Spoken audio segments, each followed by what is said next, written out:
Et de Portneuf, Jacques Cartier. Merci beaucoup, Monsieur le Président. Alors, il me fait plaisir aujourd'hui de me joindre au débat sur la motion M448 qui porte sur l'institution d'un monument commémoratif pour les anciens combattants de l'Afghanistan. J'aimerais remercier tout d'abord le député de Pallister d'avoir présenté cette motion qui cherche à rendre hommage aux Canadiens ayant servi et, pour certains, donné leur vie lors de la mission en Afghanistan. La motion qui est devant nous est importante et le NPD est fier de l'appuyer.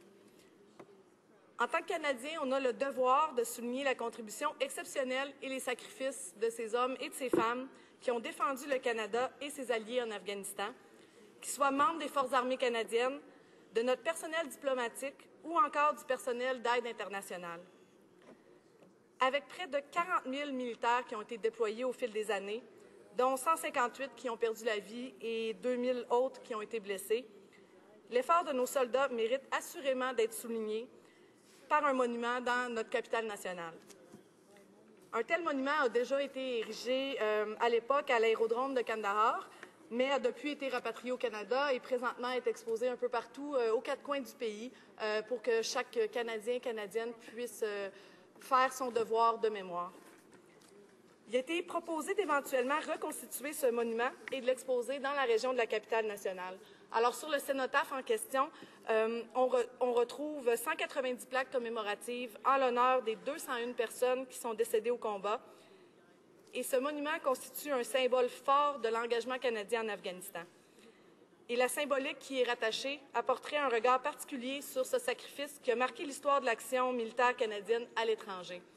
Et peu importe notre opinion sur la mission canadienne en tant que telle, il n'y a personne ici en cette Chambre qui peut nier le courage, la détermination et les sacrifices que nos soldats ont faits lors de la mission. Et c'est cet élément-là dont on veut se rappeler au NPD. Alors, ça va au-delà des considérations partisanes, de nos opinions sur la mission. On a un devoir, chacune d'entre nous, d'honorer les gens qui sont allés au combat et pour certains qui ont perdu leur vie. Alors, Monsieur le Président, moi, je viens moi-même d'une famille de militaires. Alors, tout au long de ma vie, j'ai pu constater toute l'étendue du dévouement et du courage de ces hommes et de ces femmes qui servent fièrement leur pays au sein des Forces armées canadiennes. Alors, mes deux parents sont encore des membres actifs des Forces canadiennes et mon grand-père, qui a fêté son 90e anniversaire il y a quelques mois, a fait sa carrière au sein de l'armée canadienne et est un vétéran de la guerre de Corée. Alors, ma famille, tout au long de mon enfance, m'a transmis un immense respect pour nos soldats et leur engagement à défendre leur pays et les valeurs de liberté et de démocratie qui sont si chères aux Canadiens et aux Canadiennes. Et en tant que députée fédérale, j'ai aussi eu à plus d'une reprise l'immense honneur d'aller accueillir les militaires qui étaient de retour de la mission d'Afghanistan à l'aéroport Jean-Lesage de Québec.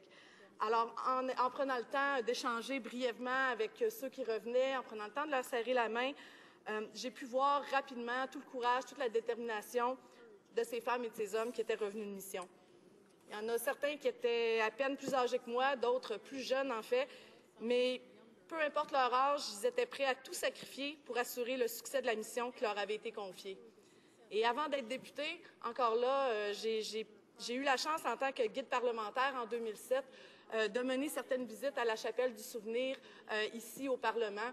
Et c'était toujours un moment très émouvant de voir des proches qui venaient consulter les livres où on retrouvait les noms de gens dans leur famille qui étaient décédés au combat. Et on fait déjà bien ce devoir de mémoire-là au Canada, mais le fait d'instituer un monument commémoratif pour nos vétérans qui ont fièrement servi en Afghanistan serait un pas de plus dans cette reconnaissance que nous leur devons. On a un devoir de mémoire envers les anciens combattants et tout ce qu'ils ont fait pour nous. Et on a le devoir de nous souvenir des sacrifices faits par les vétérans et leurs familles. Et c'est pour cette raison-là que je suis très fière d'appuyer la motion M448. La reconnaissance qui serait apportée par un monument commémoratif pour les anciens combattants de l'Afghanistan est essentielle pour saluer l'engagement et la bravoure de nos militaires. Mais notre reconnaissance, ça ne peut pas être démontré seulement par des bons mots, des cénotaphes, des monuments un peu partout à travers le pays.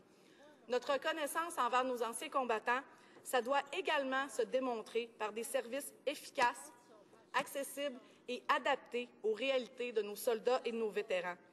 Il ne suffit pas seulement d'ériger des monuments, il est également essentiel que nos anciens combattants aient tous les outils nécessaires pour faire face aux difficultés et aux défis qui les attendent avant, pendant et après les missions.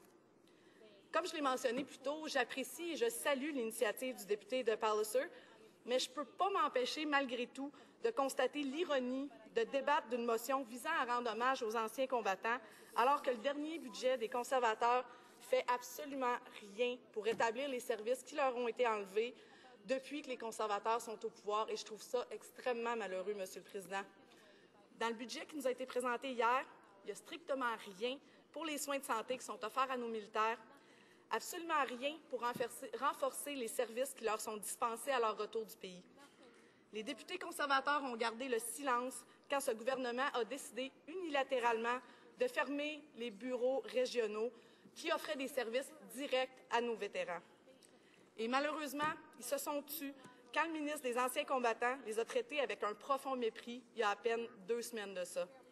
Et ce fut la même chose hier encore, quand le ministre des Finances a décidé de faire la sourde oreille aux plaidoyers des vétérans et de l'opposition en faveur d'un maintien et d'un rétablissement des services offerts. Hier, les conservateurs étaient tout fiers de nous annoncer un investissement de 2 millions de dollars pour offrir plus de services en ligne aux anciens combattants, alors que ce montant-là, ça représente à peine 1% de tout ce qu'ils ont coupé dans le budget du ministère des Anciens combattants. Monsieur le Président, on ne peut pas se présenter comme les défenseurs des anciens combattants et entreprendre des actions complètement opposées au but poursuivi tout au long de l'année. Alors, c'est une position qui était incohérente et complètement incompréhensible, Monsieur le Président. Mais malgré cette incohérence-là qui est démontrée quotidiennement par les conservateurs et le peu de cas qu'ils semblent faire des besoins criants que vivent nos soldats au retour de mission, il est tout de même important de démontrer notre reconnaissance et d'appuyer une motion comme celle-là. Alors, la motion du député de Palliser a du mérite, et c'est pour cette raison-là que le NPD décide de l'appuyer. Il n'y a personne de ce côté de la Chambre qui en a contre nos troupes. Alors, on entend parfois le NPD poser des questions au gouvernement sur certaines missions qu'ils souhaitent faire entreprendre à nos soldats, les buts qu'ils cherchent à faire accomplir à notre armée. Et on a parfois des divergences d'opinion à ce sujet-là. Et c'est le but de cette Chambre qu'on puisse débattre et prendre la meilleure décision pour les Canadiens et les Canadiennes.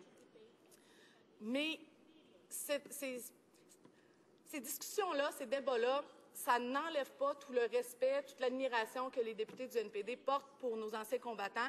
Et c'est un élément que je veux rendre très, très clair dans mon discours actuellement.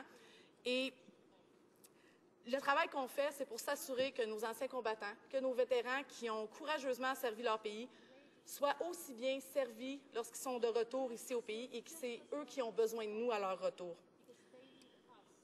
L'effort canadien qui a été fait en Afghanistan mérite d'être souligné avec respect et dignité. Alors, ces femmes et ces hommes se sont battus pour de nobles valeurs. Ils ont combattu pour la liberté et la démocratie. Ils ont œuvré pour offrir au peuple afghan la stabilité et la sécurité à laquelle ils aspirent. Comme citoyens, comme parlementaires, chacun d'entre nous, nous avons un devoir de reconnaissance et de mémoire. Et ce devoir passe, entre autres, par la mise sur pied d'un monument commémoratif, mais il doit également se refléter par des services de qualité et un soutien constant avant, pendant et après les missions à l'étranger. Alors, notre devoir de mémoire est accompli en partie en érigeant des cénotaphes, en faisant des cérémonies, en se rappelant ce que nos militaires ont fait pour nous au fil des années. Mais au-delà de ça, on a une responsabilité aujourd'hui, Monsieur le Président, dès maintenant, de faire tout ce qui est en notre pouvoir en tant que parlementaires pour s'assurer que nos vétérans ne sont pas laissés pour compte, comme c'est malheureusement le cas actuellement. Je vous remercie, Monsieur le Président.